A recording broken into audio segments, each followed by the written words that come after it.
धर्म स्नेही भव्यात्माओं, प्रतिदिन आप लोगों की पूजन चल रही होगी। आज भी आपने पूजन की होगी बड़े आनंद के साथ।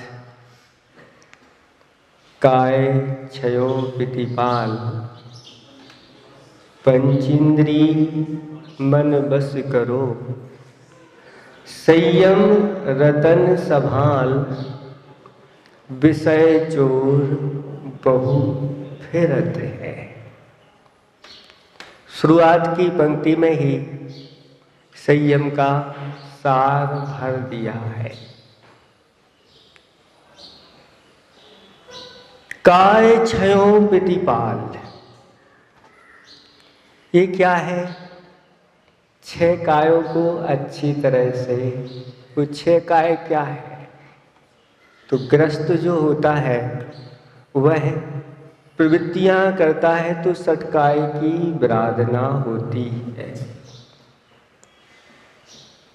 इन सटकायों की विराधना वह अपनी प्रवृत्ति में करता रहता है।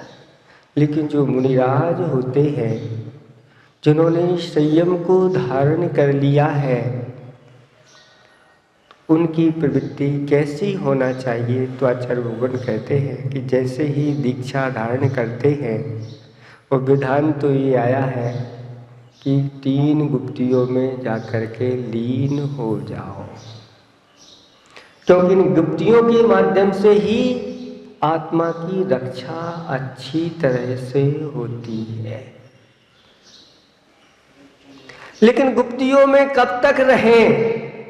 बाहुबली तो है नहीं जो खड़े हो गए, गुप्ती में लीन हो गए। जब तक केवल ज्ञान की प्राप्ति नहीं हुई तब तक वह प्रवृत्ति की ही नहीं।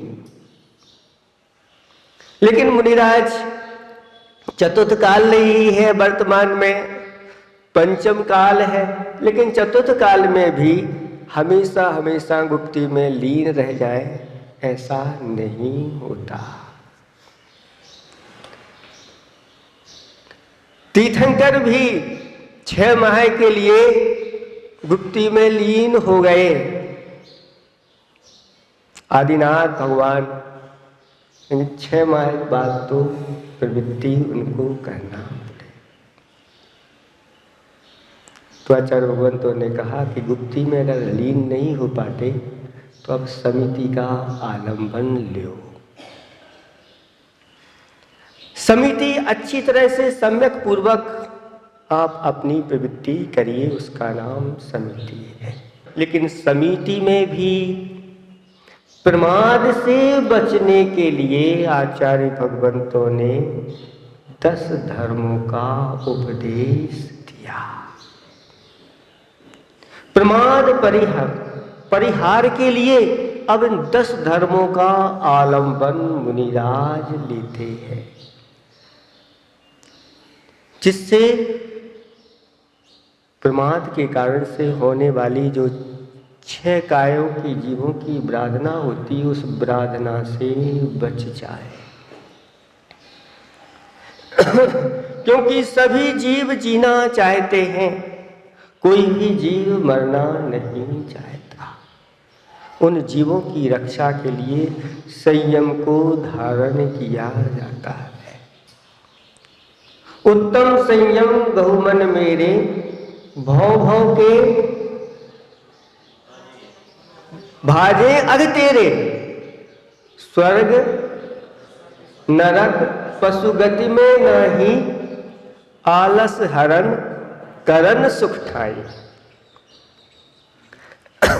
तो इस प्रकार के संयम को आगम के अनुसार, संयम शब्द ही कह रहा है समीचीन रूप से 5 पापों का त्याग करके फिर जीवन पर्यंत के लिए यमों को यानी महाव्रत आदि को धारण करने का नाम संयम है।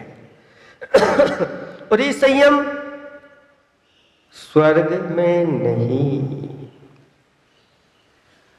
स्वर्ग के बड़े बड़े इंद्र और अहमिंद्र इसके लिए तरसते रहते हैं कि कब यहाँ से हम पृथ्वी पर पहुँचे और मनुष्य जीवन धारण करें, और मनुष्य जीवन धारण करके और संयम को धारण करें।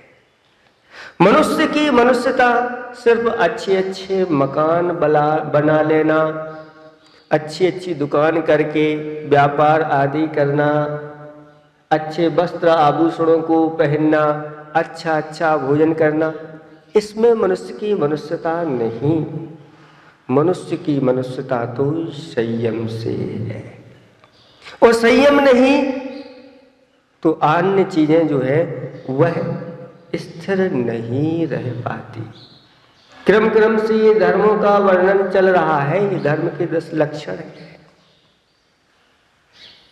अगर संयम नहीं है तो उत्तम क्षमा टिक नहीं पाएगा, संयम नहीं है तो उत्तम मार्दव भी नहीं टिक पाएगा, उत्तम आर्जव भी नहीं टिक पाएगा, और उत्तम शौच भी नहीं टिक पाएगा, और साथ साथ में सत्य भी चला जाएगा।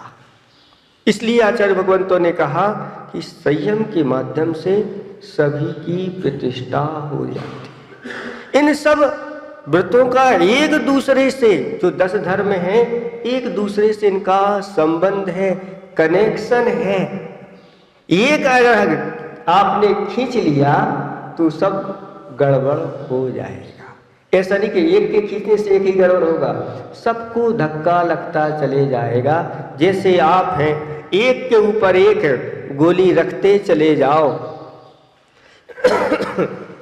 कैसी गोली रखना है, बहुत कठिन होता है, गोल है, और एक गोली को दूसरी पर रखना है। कैसे रखेंगे, रखना है तो कंचा हो तो रख के दिखाओ, गोल कंचे। तो जो बुद्धिमान लोग होते हैं, एक कंचे पर एक कंचा, ऐसे 14 कंचे रखने वाले भी हुए हैं। कितने, एक से लेकर एक कंचे पर एक कंचा रखते चले जाओ, 14 कंचे रख दिए। आप लोग 14 नहीं रख सकते तो आचार्य भगवान कहते हैं 10 तो रखो। और ये 10 कंचे हैं, और एक कंचा अगर हिल डुल गया तो फिर कहीं का भी हिला डुला तो सब खिर जाते हैं। उसको कैसे रखते हैं, तो एक कंचा लिया, उसको धूली में अच्छी तरह से फंसा दिया, और दूसरे कंचे पर अब क्या रखना है, धूली रखना है। उस पर धूली जमाओ, और फिर उस धूली के ऊपर उस कंचे को जमाओ, और जमाते जमाते कितने जमा सकते हो जमाओ। लेकिन थोड़ी सी असावधानी, थोड़ा सा प्रमाद हुआ और यह सब बिखर जाता है, ऐसा कहा गया। स्वर्गों में असंयम होता है, असंयम से ऊपर नहीं उठ पाते, और नरकाया को सुरपति तर से सो दुर्लभ प्यारे। और इधर मनुष्य किसको तरस रहा है, मनुष्य कह रहा है कि हम अच्छी तरह से संयम पालन कर लें यहाँ पर तो मुझे क्या मिल जाएगा, स्वर्ग मिल जाएगा। स्वर्ग में जाकर के वहाँ पर फिर असंयमी हो जाओगे। आचार्य भगवान कहते हैं स्वर्ग की चाह मत रखो, संयम के साथ कोई चाह मत रखो। भगवान से प्रार्थना करो कि हमेशा मैं संयम में ही बना रहूं, ये संयम कभी मेरा छूटे नहीं। इस भावना से फिर जहां जाना है सो जाएंगे। आज वर्तमान में मुक्ति तो है नहीं, लेकिन मुक्ति की भावना ही रखना चाहिए। और आचार्य भगवान कहते हैं जब शुद्धोपयोग में लीन हो जाते हैं श्रमण, तो उस मुक्ति की भी भावना चाहे वहाँ पर नहीं होती, मात्र एक शुद्धात्मा ही उनको दिखती है और उसमें ही लीन रहते हैं। अब वहाँ पर सागरों की आयु हो गई, अब सागरों के साथ असंयमी बन करके रहो। इतना तो जरूर है कि हाँ वहाँ इतनी व्यवस्था है कि जो संयमी हैं उनके चरणों में जाकर के अच्छी तरह से बैठ सकते हैं। लेकिन वो भी एक उनकी सीमा होती है। जैसे ही इच्छाएं हुई और इच्छाओं की पूर्ति के लिए वह फिर देवलोक अपनी कार्यों में लग जाते हैं, क्योंकि देव ऐसा देवगति का सुख है कि जो इच्छा हो उसकी पूर्ति होना चाहिए और सारी सामग्री भी उनके पास उपलब्ध होती है, उसी में पूर्ति करते रहते। देवलोग चाहे कि हम संकल्प ले लें तो संकल्प नहीं लेते, और बिना संकल्प के संयम आता नहीं, बिना संकल्प के कायाकल्प होता नहीं। और जैसे ही संकल्प आता है तो कुछ अंशों में वह संयम आता चला जाता है, और धीरे धीरे अगर पुरुषार्थ करते हैं तो पूर्ण संयम की ओर भी बढ़ जाते हैं। संयम से सरताज बनता है आदमी, और असंयम से सबका मोहताज बनता है आदमी। संयम से क्या नहीं होता बंधुओं, संयम से ही तो महाराज और जिनराज बनता है आदमी। जिस बिना नहीं जिनराज सीजे, तू लो जग कीच में। इस संसार रूपी कीचड़ में क्यों रहा है ये भक्तात्मन? तुझे ये मनुष्य जीवन संयम धारण करने के लिए मिला है, एक ही के लिए मिला है, क्योंकि ये तो हम आप लोगों ने अनंतों बार ये सब कार्य किए हैं। अनंतों बार आपको कुटुंब परिवार माता पिता कितनी बार मिले हैं, इनका कोई अंत नहीं है। भगवान भी अगर आपकी कथा सुनाना, हम सबकी कथा सुनाना प्रारंभ कर दें तो वो भी उनकी कथा में अंत नहीं आएगा। हरि अनंत हरि कथा अनंता, कह न सके केवली भगवंता। केवली भगवान भी कथा नहीं कैसे इतने बार कितने बार स्वर्ग गए हैं, उसकी भी कोई गिनती नहीं है। और स्वर्गों में यही भावना भाई है, एक बार तो मुझे मनुष्य जीवन मिल जाए, और फिर जैसे ही मनुष्य जीवन मिलेगा और एक घड़ी भी मैं विसारूंगा नहीं, एक घड़ी। और यहाँ पर घड़ी निकलती चली जाती है और आलसी बन करके आप सोते रहते। भजन की पंक्तियां हैं, गुनगुनाते रहते हैं। वेलामृत गया वक्त यूं खो गया, आलसी सो रहा बन भागा, साथी सारे जगे तू न जागा, साथी सारे जगे तू न जागा। बेला अमृत गया, बेला का अर्थ होता है काल, कि मनुष्य जीवन का एक एक क्षण अमृत से भी बढ़ करके है। और वक्त यूं खो गया, अभी तक कितना वक्त निकल गया,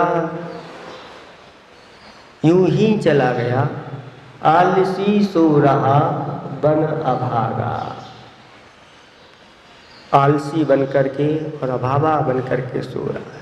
अभी अपने आप को अभागा ही मानना, क्योंकि जब तक अपने जीवन में संयम नहीं आया, अभी आलस में ही हम सो रहे हैं। बड़े भाग्यवान नहीं समझ लेना, बहुत भाग्यवान, हमें तो गुरुओं का सानिध्य मिल गया, हम तो गुरुओं के चरणों में रहते हैं, हम बहुत बड़े भाग्यवान हैं। नहीं, अभी जब जिसके लिए मनुष्य जीवन मिला है, क्योंकि सम्यक दर्शन तो चारों गतियों के जीवों को हो जाता है। और बड़े बड़े हैं, असंख्यात नारकी सम्यक दृष्टि है, असंख्यात देव सम्यक दृष्टि है, और सम्यक दृष्टि है तो सम्यक ज्ञान भी उनके पास है। सम्यक दृष्टि भी है और सम्यक ज्ञानी भी है, और त्रियंच में भी असंख्यात सम्यक दृष्टि है और असंख्यात सम्यक ज्ञानी है। लेकिन वहां पर संयम की गंध नहीं आती। इसलिए बार बार भगवान के सामने बैठ करके भावना भाव। आप लोगों को बता दें, जब संसार की वास्तविकता का पता चला, तो गुरुओं का सानिध्य मिला और भगवान की पूजा प्रारंभ की, तो भगवान के सामने बस यही भावना भाते थे प्रतिदिन कि भगवान मुझे जल्दी से जल्दी संयम की प्राप्ति हो। और भगवान ने भी बहुत जल्दी, इतने जल्दी कृपा की कि देखते ही देखते गुरुदेव ने इस जिन रूप को प्राप्त करा दिया। गुरुदेव की महानता, उनके गुणों को कहाँ तक गाएं। एक संयम की मात्रा। आचार्य भगवंत ने संयम धारण किया, आज कितने संयमी तैयार हो गए। किसी ने कहा है, गर विद्यासागर जी संयम का रूप नहीं धरते, अपनी इस काया से युग का काया कल्प नहीं करते, यह मानवता मान नहीं पाती जो जीवित मंत्र नहीं होते, यह भारत गारत बन जाता जो ऐसे संत जमी पर नहीं। आज क्या होती स्थिति, लेकिन आज इतनी संयमी आपको दिखाई दे रहे हैं। ये सब गुरुदेव की संयम धारण। संयम का अर्थ वही होता है जिसको संयमी को देख करके लोग स्वयं संयमी बनने के लिए लालायित हो जाएं, संतोषी हो जाएं, उनके जीवन में भी संतोष हो जाए। कई लोग तो देखते रहते हैं मुनिराजों को देखते हैं, बस इतने ही में इनको संतोष हो जाता है, इस पार्टी पे ही काम चला लेते हैं, इसी कमरे में बैठे हैं तो बस इतने से, और इनको कहीं नहीं जाना। देखो वो भी सोचता रहता है, विचार करता है। मुनिराज को देख करके भी वह बिना बोले मुनिराज भी, और उनसे वह स्वाध्याय करके चला जाता है। और हम कहाँ लड़ रहे हैं, छोटी छोटी दुकान के लिए, छोटे छोटे मकानों के लिए आपस में ही हम लोग लड़ाई करते हैं। ये मुनिराज कितने कम में अपना पूरा जीवन चला ले। तो नरकों में भी स्थिति ऐसी है, अनंतों बार नरकों में गए और वहाँ भी हमने यही भावना भाई होगी, भगवान एक बार इन नरकों से हमारे लिए निकाल लो। जैसे ही यह मनुष्य जीवन मिलेगा और मैं संयम को धारण करूँगा।